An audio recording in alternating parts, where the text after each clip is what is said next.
I was in the closet, I was depressed and suicidal, and I felt like this because I lived in a society that every single day told me I was less than everyone else because of my sexual orientation.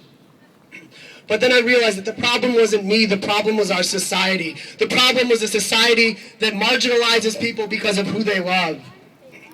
I think it's important for us to say that we live in a fucked up world. I'm sorry for my language. That we shouldn't live in a world where 12, 13, and 14-year-old young queer people are taking their own lives, are shooting themselves in the head because they feel they have no other options. We shouldn't live in that kind of world.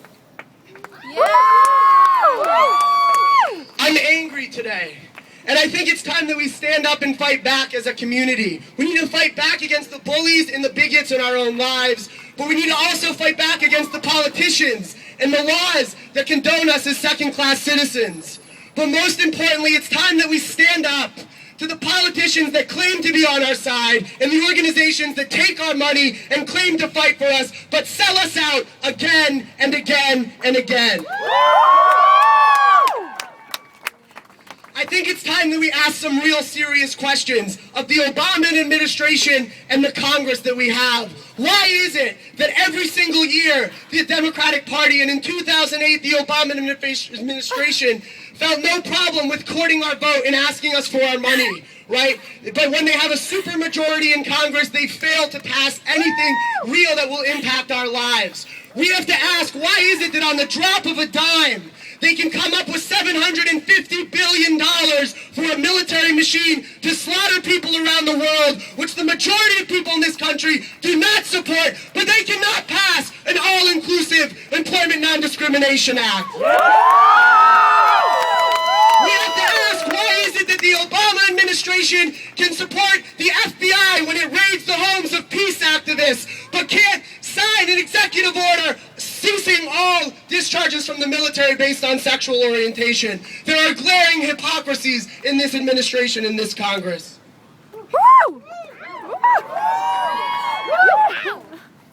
Sorry, I can't read my notes.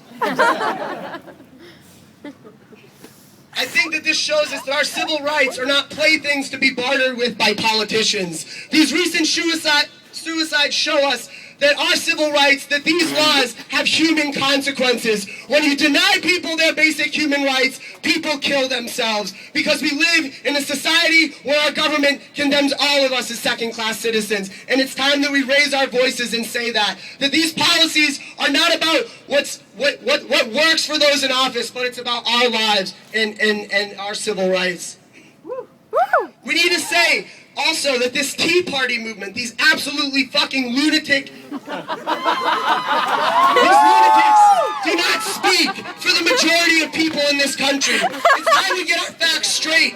The overwhelming majority of Americans, polled time and time again, say that they support employment protection for LGBT people. The overwhelming majority of people in this country support basic rights for LGBT people. Why can't our Congress meet what people in this country want?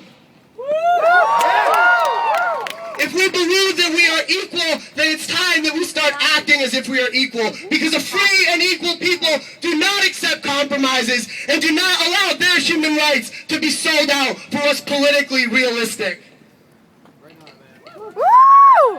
It's important that we take on this idea that's being told to us by both the Obama administration, but also mainstream LGBT organizations such as the Human Rights Campaign. And time again, they are telling us that we need to be realistic, that we need to be pragmatic, and we need to wait and be patient because this stuff takes time. Somehow they're experts, even though they haven't been able to do this for over 30 years.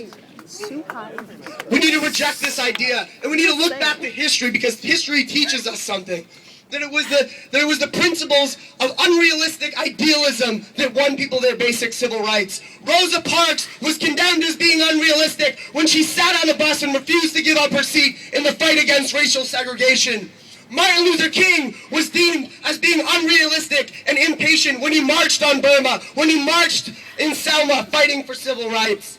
We need to learn the lessons from movements of oppressed people in the past, that the only way we will get what we want is when we stand up and fight for it. Yeah! Oh gosh. History teaches us that it's not by waiting for people at the top of society to deliver us change, but it happens when we act ourselves through our own self-organization and our own agency. As the famous radical historian Howard Zinn once said, it doesn't matter who's sitting in office, but who's sitting in, who's protesting, who's out in the streets, and who's fighting. And those are the lessons that we need to learn for today. It's important for us to say that the only reason we can even march here today, that millions of queer youth and queer people can come out, is because of the vibrant struggles of people in the past in our community.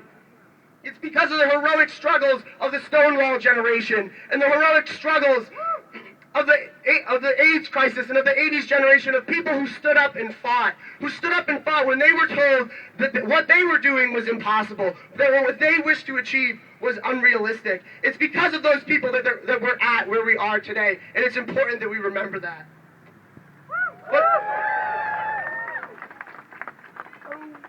But it's also important for us to recognize that our own activity over just the past couple years has made a difference, and it has made an impact. It's because we've marched with over 250,000 people in Washington, D.C. for the National Equality March.